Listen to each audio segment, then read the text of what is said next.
This is Audiovisual Cultures, the podcast that explores different areas of the arts and cultural production with me, Paula Blair. Visit patreon.com/AV Cultures to find out more and to join the pod.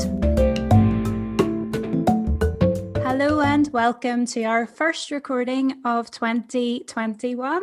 In this edition of Audiovisual Cultures, I am really happy to finally touch on architecture and urban planning with my very special guest today, Mustafa Sherif. He is an urban planner based in Stockholm and the creator of the Urbanistica Podcast. So very warm welcome, Mustafa. How are you doing today? Thank you so much, Paula. I'm really good. I'm really happy and excited to talk to you. I'm fine. How are you doing? I'm well, thanks. Creaking into the new year.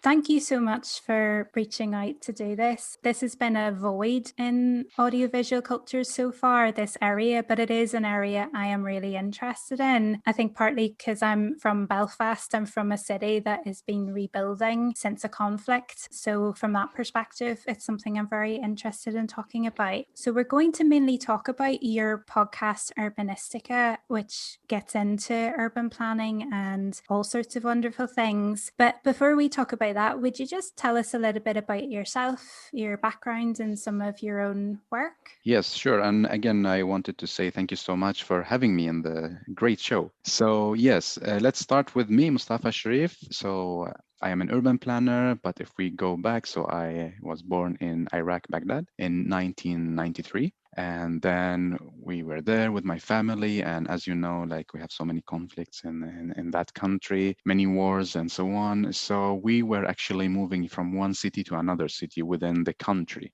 After that, things getting more, how do you say, dangerous. So my dad decided to say, okay, it's enough with moving like from cities. We need to really settle down. And then he decided to move to Sweden. And it was for 10 years ago. And with the family moved to Sweden, to the south of Sweden in a city called Helsingborg. Very beautiful, cute city, waterfront with, I think, 100,000 people, not so big. So we started a new life basically here in Sweden, and I am always interested in people. And I think it's because when I was a child, I had a car accident.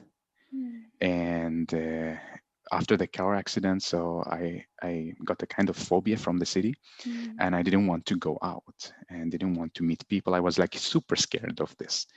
So like my life was almost about being home, playing PlayStation and so on, video games. But like when we started to move from one city to another city, I started to build a new relationship with the city, with the people. So this is like growing up with me. And when we moved to Sweden, so I learned the language and I decided, okay, where to do my bachelor. And as you know, we have this great architect, Zaha Hadid.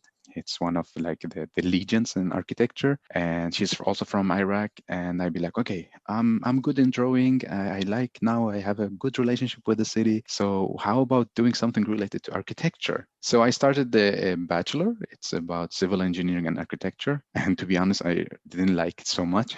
And I didn't find my passion there. For me, still, I needed to go one scale bigger to look at the city, which I love or passionate about. So then I studied a master in KTH, the Royal Institute of Technology in Stockholm. From day one, it was about urban planning and design. From day one, I just fall in love with the program, and I'd be like, okay, this is what I want. So I study, and then I went to study in Milano as well, architecture and urban planning. I came back here to Stockholm and got a job. And what I work with now, I work as an urban planner with focus on social sustainability and people, which means that instead of just us urban planners and architects planning the future cities, now we have people with us to tell us how we can do it. So this is basically like a short or maybe short story of me, Mustafa Sherif. That's brilliant, Mustafa. Yeah, there's so much from that life experience that makes a lot more sense now that because I've been listening to your really excellent podcasts and you have such wonderful guests, and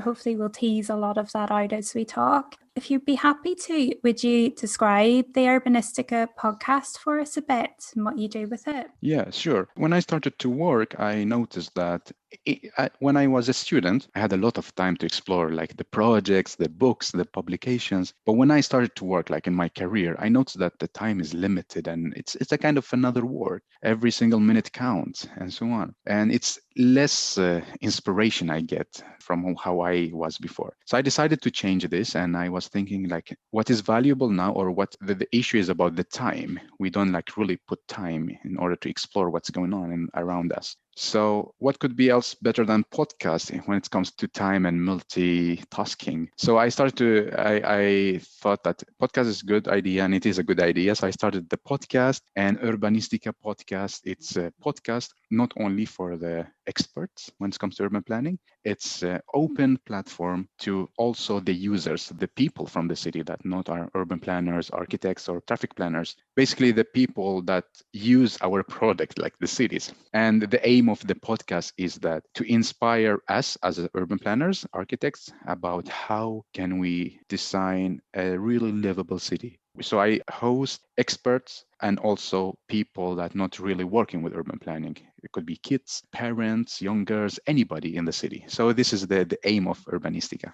It's a really interesting title, I think. And I was wondering, is there anything linguistic that's significant with it? Why Urbanistica? What does that mean to you? Well, the name, when I wanted to decide a name for the podcast, there are like urban stories, urban narrative, something like with urban. Mm-hmm. Then I'd be like, I want something like really special. And so people start to wonder, what is it? What is this word means? When I was studying in Milano, urban planning, the program name was calls like Urbanistica and Architettura, which means like urban planning. And I'm really in love with this word. And it sounds really beautiful, like a name of a person. Mm-hmm. And at the same time, it says what I want, like it's urban planning. That's like my passion. So then when I was like registering my podcast, I wrote like urban, please. I was hoping that nobody taking it's this name, and it was like how to say available. I'm like yes.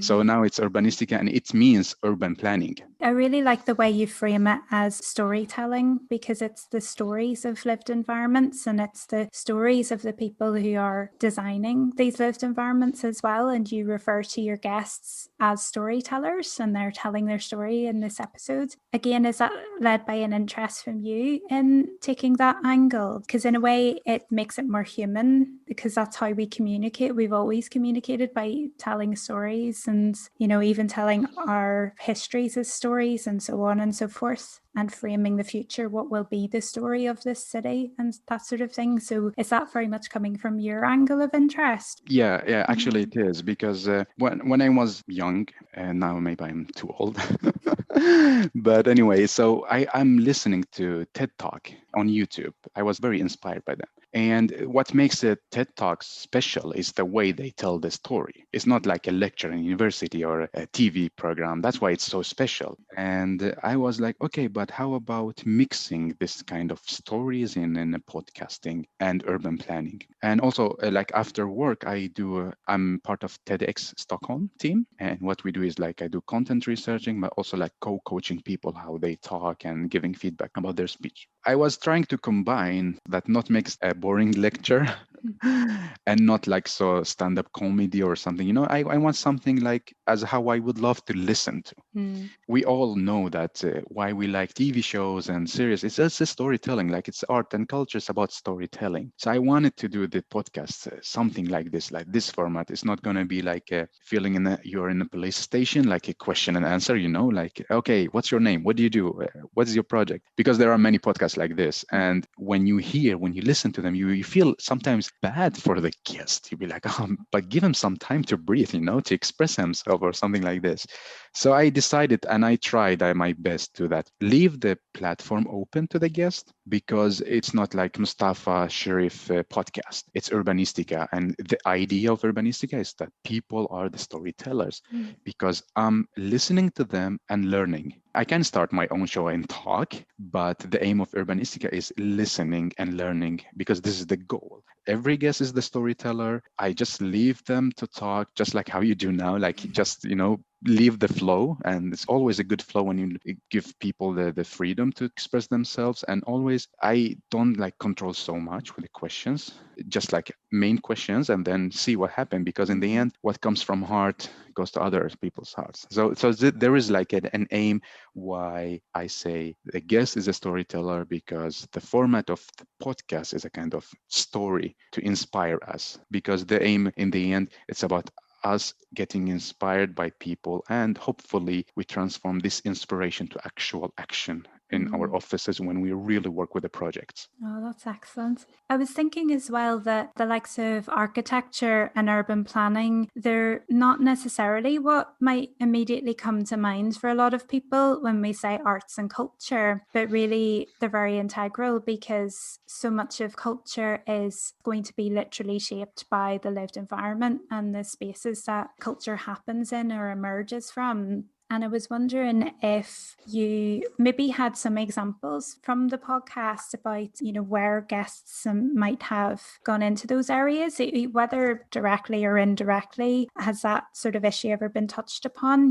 What are spaces actually used for, and how do the public get to use spaces? How does culture happen in space? Is space shaped around facilitating culture happening in those sorts of areas? Yeah, of course. You're highlighting a very, very important point. And if I take some minutes to explain like why we are ending up talking about this, because the past 50 years, many of the cities, we did a lot of mistakes where we planned cities before. We were focusing like on A and B. We didn't pay attention so much to the journey in between, because like we based our planning not on people but on cars. So like, who cares about the journey? You will take your car, you're happy, just drive, and that's it. That's why we created so many areas segregated. We didn't really link them together, because we always thought that, okay, A to B, skip the journey, like don't pay attention about the details. So, and it costs us so much. Like if we talk from the sustainable point of view, socially, you see segregated area, not really well connected, people less interacting with each other. And you can see also in between buildings as well, like it's a bit sad and dead,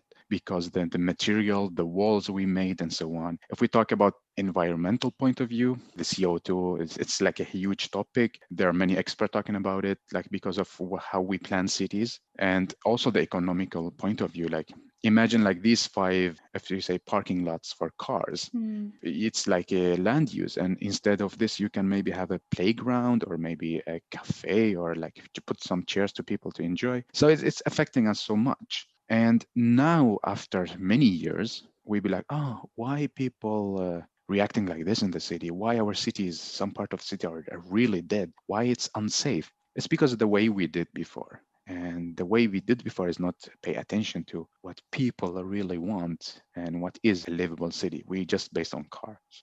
So now, after mistakes, we realize, okay, how do we bring back the life to the city? And as you know, many people know, it's about us people. It's about our, how to say, our magic, which is creativity, art, and culture. So now the tool to bring back the life to the city is about putting art and culture to activate the spaces. So, for instance, in episode 119, there's a graffiti artist in the south of Sweden in a city. It's like in many cities, graffiti is illegal. You cannot do anything. So he was painting something and very beautiful, and the municipality didn't like that.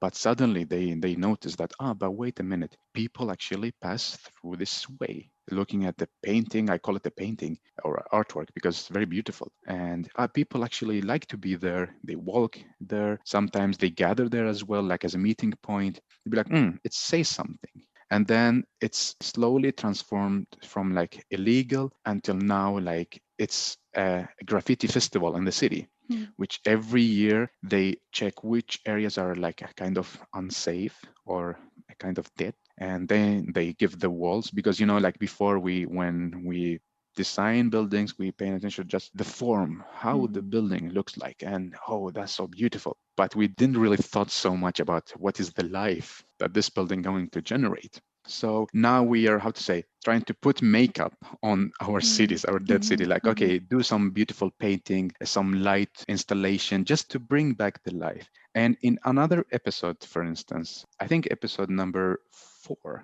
it's a pixel appearance. It's in the city actually where I'm now. It's in the south, and they did like a really beautiful thing that there is like a harbor, a pier, which is like with factories, but they're not functioning anymore, so they closed down. This area became unsafe if there's no life, so other people take opportunity of this dark space, and suddenly this area became like very dangerous. It's became like a barrier both physically and mentally, because oh, don't go there, and like families didn't allow their kids to go there or even pass by. They'd be like, oh no, don't go there. And this area affected the surrounding areas as well. I want to buy a house, but no, it's close to that area. No, okay, let's keep it. So it's this kind of atmosphere. So the municipality decided to change this. How? It's by like bringing our creativity, bringing people basically to create life. And what they did is to transform all this area to pixels, 10 by 10 meters. Mm. And every citizen in Helsingborg city can get a pixel. But the only, what is we call it? The goal is to transform this pixel to an artwork. So you can either like build something like a prototyping, or you can do have like a theater show, or just something that makes people be there and enjoy it. And now this area became absolutely one of most popular areas, not only in this city but in Sweden. It's very beautiful, very interesting, and hopefully one day if you visit Sweden, we go there, we take a look. It's very beautiful. What we talk about now is that cities, we did a mistake before because we didn't integrate art and culture. We designed spaces not for people. Now what we do, and also like that's why I told in the beginning that I'm focusing on people being part of this planning, because what activates a space is a people. And now we plan like, okay, how do we plan seasonal activities, weekly activities, activities during the weekend? Is this space available to host a festival or a market? Can this building like host a meeting for kids to do like a course, a piano course, or maybe even play indoor football? So now we be, okay, we need to be really careful, and we shouldn't plan cities for other stuff. We should plan cities for people. Do you ever find you or your guests coming up against resistance to those sorts of ideas? Do you find that there's still a pull from, say, the authorities in different countries who want to persist in making space for cars rather than people? Actually, they guessed that in my in my show, hopefully, like everyone was agreeing about the same idea that okay, we shouldn't plan for cars. But when we talk, like in the end, the why we still doing it, it's because of many things. That first for the logistics, the other one people like that invest, that they're paying the actual money. Actually, they want to have a space for car, or some like policies that still on the old time and are not updated, and many other reasons. But we all, like everybody on this planet, almost everybody knows that planning for cars is not a wise idea. For instance, like one time I talked with a guy in the municipality, like a really big project leader, a senior, and he truly believed that we should plan for people. And at the same time, he told that, okay, but we have in our policy, in our goals, that we need to make it accessible for the logistics, same time accessible for people, for the transportation. What cities do now is that minimize the number, not like really ban cars, but just like try to minimize. Some cities are not really doing it at all, unfortunately. I know certainly in different parts of the UK, it feels like a battle to get local authorities to consider changing things, even just the likes of getting more space for people in the pandemic to be able to move around and not get run over by cars, and people to be able to cycle and walk in places. It's been a real struggle, I think. Exactly. And also the pandemic showed us how important it is to like have spaces not only for cars, but for us to play with our kids, for us to take a walk, like because we are, how to say, we're like in our home 24/7, and we need to take a fresh air. So actually, like the COVID didn't bring something new to the table of urban planning. It's just showed that how important it is, things that we didn't do. It just like pointed one more time, okay, you didn't do that. This is the consequence. Yeah, it's a lot to think about. And I suppose, and I think a lot of your guests would describe themselves as activists as well, because they're actively trying to get authorities to come round to that way of thinking and change policy. So it can be a hugely political area as well as cultural. Yeah, that's true. Because also the guest that I hosts, sometimes I choose them because I'm following on LinkedIn or I see in the news, and sometimes they are being nominated by other people. But I like this soul of being an activist, even if you're like in a real high position. At the same time, you want to change, because this is what I believe in. Like, we don't have so much time to be so friendly. We need to be honest and say, okay, it's really time to change. The thing that because they are the storytellers, they will take the consequences of every word they say. Urbanistic is a kind of reviewing what people like think, and it's a platform for them. It's not that Mustafa is agreeing with this idea. It's an open space for people to talk. And I believe that we need to listen to everybody in order that we make a good city. I cannot just listen to myself, or to only to Paula, and we have like a really good conversation. We agree, and that's it. If we want to build a city for everybody, then we should listen to everybody. That's it. I'd like to talk a bit about language as well, because something that I find hugely impressive is that you make your podcast in 3 languages. So different episodes will be in a different language depending, I think, is it depending on who your guest is and Yeah. what they speak and what they're comfortable with? Yeah, you're absolutely right. The thing with language, first, I wanted, as I mentioned before, the aim of the podcast is to inspire as many people as possible, so we can do the change. And if you inspire 2 people, big change. 100 people, and so on. So I started with, let's me do it in Swedish, because I'm in Sweden, this is the market, and yeah, I'm an urban planner here. But at the same time, be like, no, but wait, why should I limit myself? I want also to do it in English. So I started also doing it in English. And then I thought, okay, but wait a minute, seems like I'm missing something. I'm missing my own language, like the Arabic. So I started with interviewing people from Middle East. So now, like in 3 languages: Swedish, English, Arabic. And as you mentioned, it's about the guest, the storyteller. So I prefer in English because it's easier for me. Even if I don't find the right word, I can like go around it and describe it somehow. But in the end, it's about the guest. I ask the guest, okay, would you like to do it in which language? Which language do you feel yourself delivering 100% yourself? And yeah, they choose. Some of them, like Swedish, because they can express themselves more. Some of them English is their like favorite language. Some of them like Arabic. So it's real about the guest. And in the end, my aim is to inspire as many people as possible, and I shouldn't like really limit myself. It can be sometimes disturbing for the followers of the podcast, because like if you scroll down, you see like English, Swedish, Arabic, and like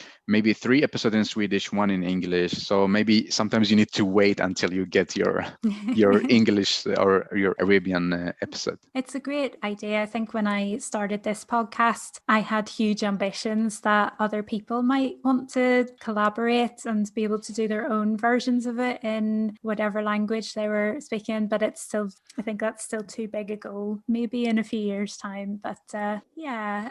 But your idea is to collaborate with people that speak other language to do the same To do theme. something similar, yeah, to have it as say an umbrella for something, and to have a cooperative where lots of people are doing something similar together as a team, but so that it could be accessible in lots of different languages and that sort of thing. I mean, that's a pipe dream, but I think it's a really good idea. And yeah, it's always good to start step by step. And I think if you experience how it is in your language, and you made it. So now like it's to go to the next step. And I think I truly believe that many people like this idea and want to collaborate, because in the end, we like to be part of a community and deliver something and create a value. And yeah, what you do and dreaming about, it's a great value for people as well. So I think it's really possible to do it. Well, you're showing that it is. I mean, it's wonderful that I'm a language learner. I'm not fluent in any other languages to the point What are you learning? What language is yours? I can speak some Spanish, and I am learning Irish as well. Cool. Because I'm trying to connect with a part of myself that I feel like it was kept from me for a very long time, and I'm trying to connect with that part of me. And Irish is fascinating. Actually, it's a fascinating language in terms of place, because when you do learn some Irish, you realize that place names across the whole island, they're describing the geographical features of the place. Wow. So I'm from Belfast, which is Belfarstia, which means mouth of the River Farset. And Wow. Belfast is just this anglicised version of it that means nothing. It's just a name. but Balfirste means something. Very interesting. Yeah, so even in terms of geography, it's fascinating to learn that language and you realize what things actually are. Yeah, but are you thinking to, like, if we talk about the future, hopefully the nearest future, are you thinking to host by your own or having like a other host on your podcast? What is in your mind and heart? I'm always very open to collaboration, and I have sometimes got a regular co-host. It's just that person is hugely overworked at the moment and Yeah, just I can't understand. join me. So a lot of the earlier episodes of this podcast have me and another regular person, but he just can't do it at the moment. So it's just me and whoever's with me, that time. Yeah, But yeah, I think just that idea of language, opening things out, because even if we're imperfect speakers of something, it's about communicating, isn't it? And it's about sharing. And if you can find, as you said earlier, if you can't find a specific word, you can find a way of communicating what you mean. And yeah, I love listening to your podcast where somebody needs to say a word in German because there's just no other way of saying it. yeah, yeah, yeah. Yeah, exactly. Yeah, exactly. Like sometimes you be like, okay, it's hopeless. I cannot find it. So let me just Yeah. say it, and let's see what happened.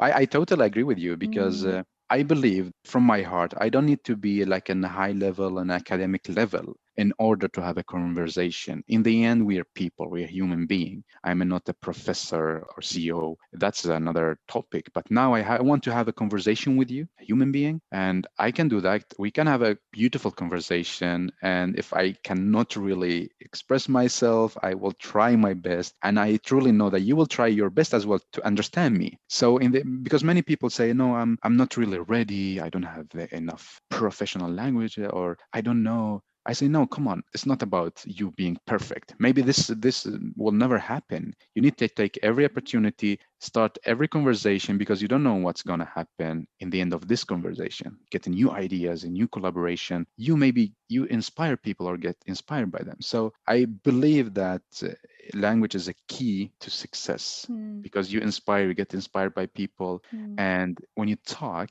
or when you listen, things change and things happen. So I'm also believing in your idea about doing it and hosting other people. It's going to be really interesting.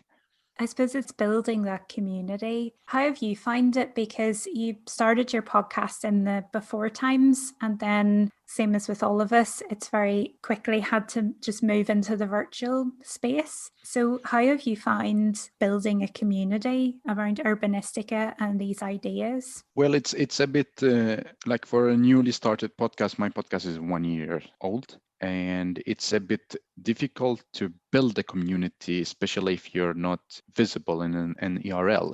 If you just exist digitally. A community it's like, from my point of view, it's a sense of feelings, something you see digital, but also you can see it in the real life. So you can touch it, you can smell and so on. So I tried my best to build a community, and a community is about like people I worked with within Sweden or I know, and also the community that not in Sweden, like the digital community. And so far it's going good because I see people interacting with each other, people like sending me feedback, or we have like this little community around like these questions or these topics in urbanistic about urban planning, people, environment. But I believe that when things get back to ERL, the community can get bigger, because then we can have other activities to make the community stronger. Like, okay, let's have a meeting, talk about maybe this episode, or who wants to go to this seminar, and we can have like an after work. So like do more interaction with each other. How do you feel from your side? Do you feel it's easy to build a community around the podcast in this digital world?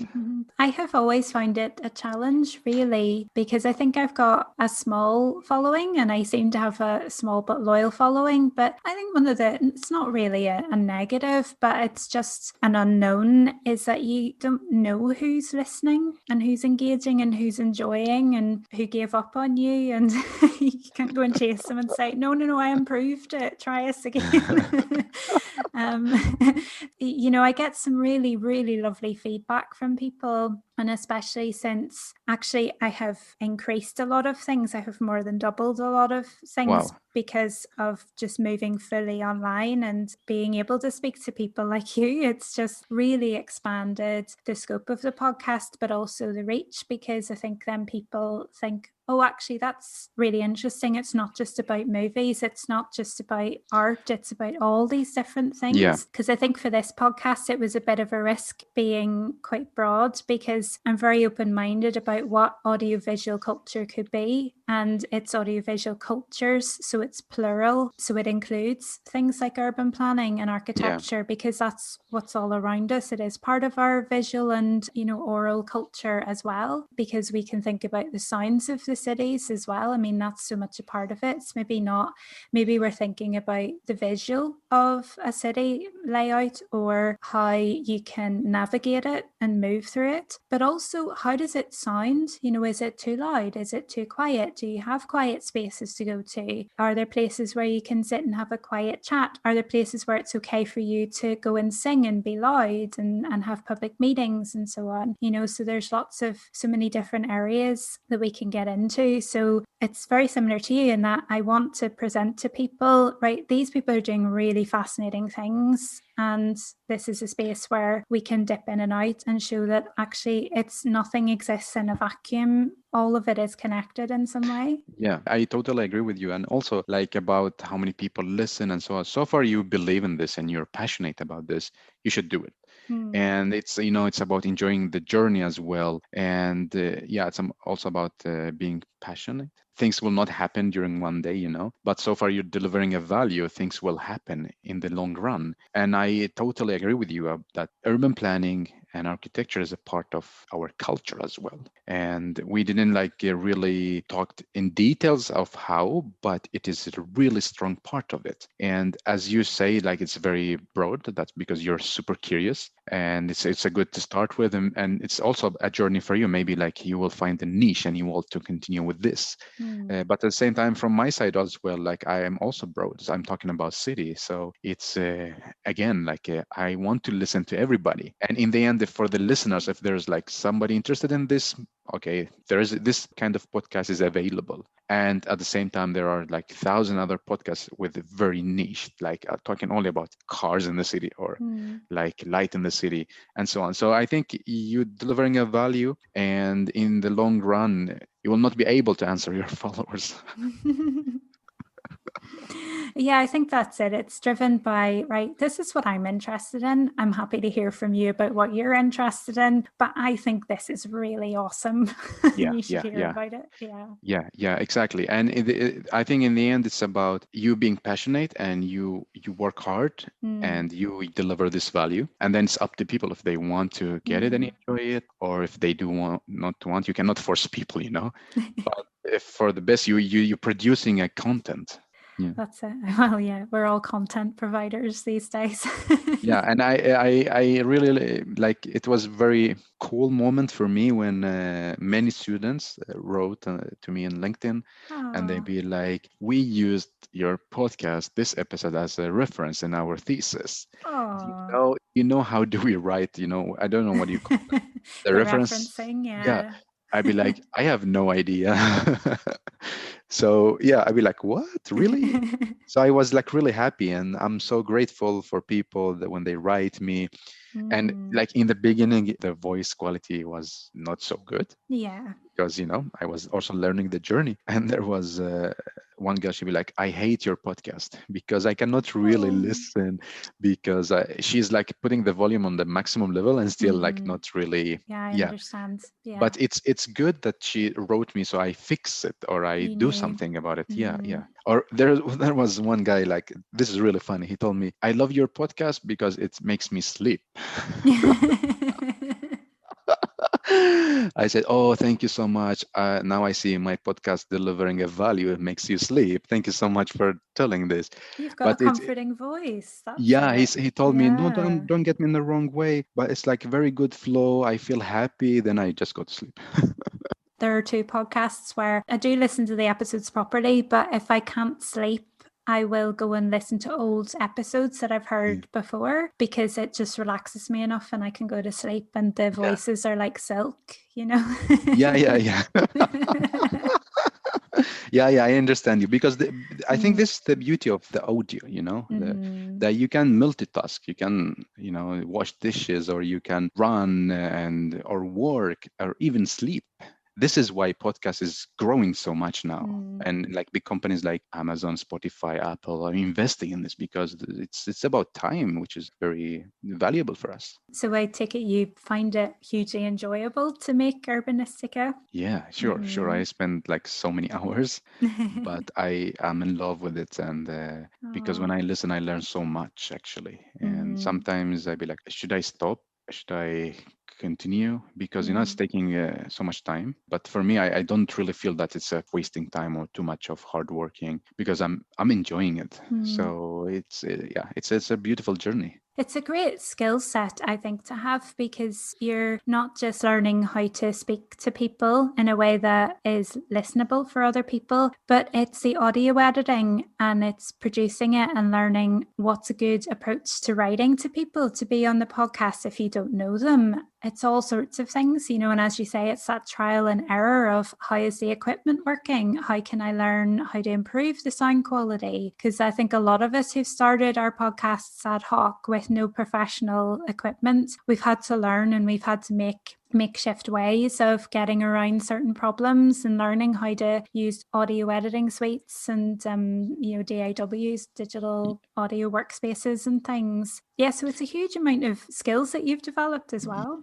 As you mentioned, it's a journey, you're learning. You become a Mm. problem solver. You become a good speaker and communicator with people, trying to have a good conversation in emails, trying to have a good Mm. conversation when we talk like this and recording. And also, you're learning so much, like both Mm. skills wise and like leadership. Like from the beginning of the podcast 1 year ago in Stockholm, we have this, podcast studios that you just go there, they fix Mm. everything and you pay, and that's it. But for me, I wanted the journey.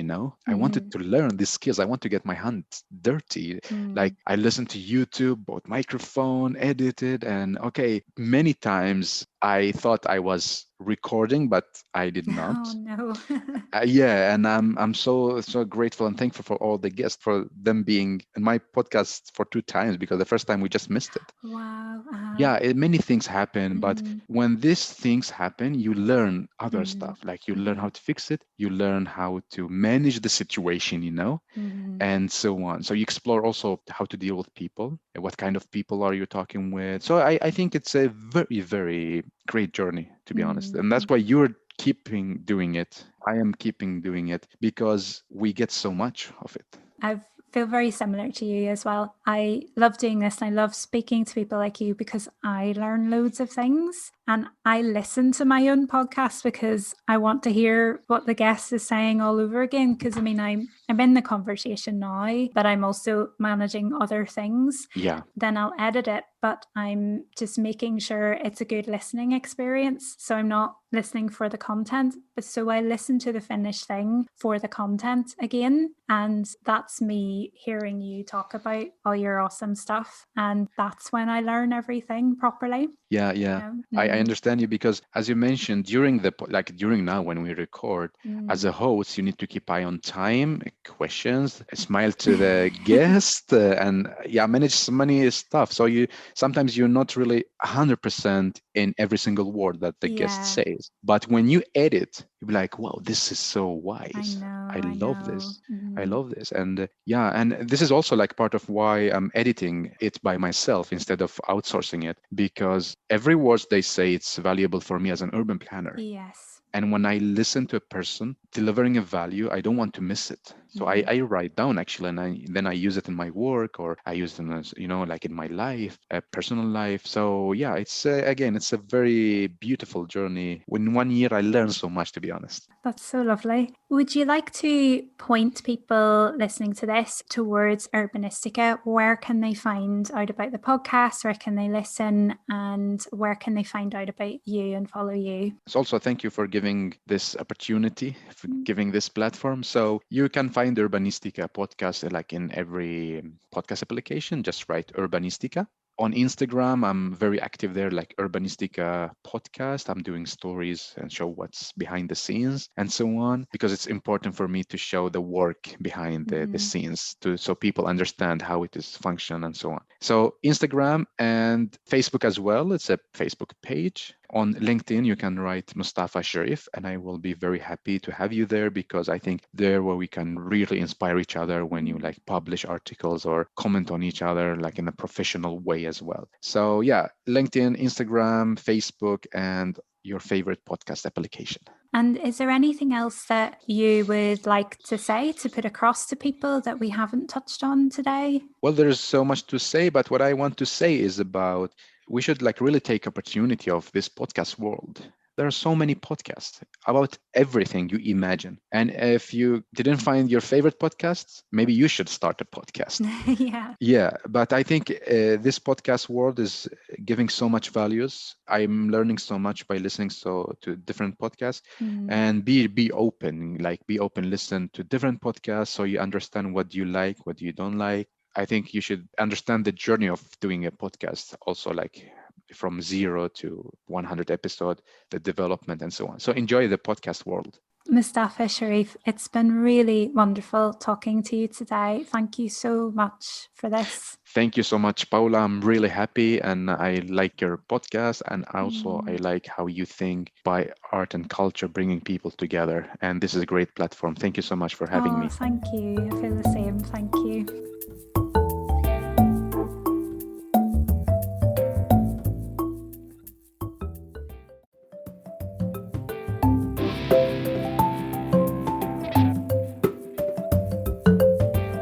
This has been a Cozy Pea Pod production with me, Paula Blair. The music is Common Ground by Airtone, used under a Creative Commons 3.0 non-commercial license, and is downloadable from ccmixter.org. Episodes release every other Wednesday. Subscribe on Apple Podcasts, Spotify, Amazon Music, or wherever you find your podcasts. See the show notes for a video link if you need auto captions. Be part of the conversation with AV Cultures on Facebook and Twitter, or AV Cultures Pod on Instagram. As well as Patreon membership, one-off support is appreciated at buymeacoffee.com/PEA Blair. I produce and edit the show by myself, and I am grateful for any support for this work. For more information and episode links, visit audiovisualcultures.wordpress.com. Thank you so much for listening. Catch you next time.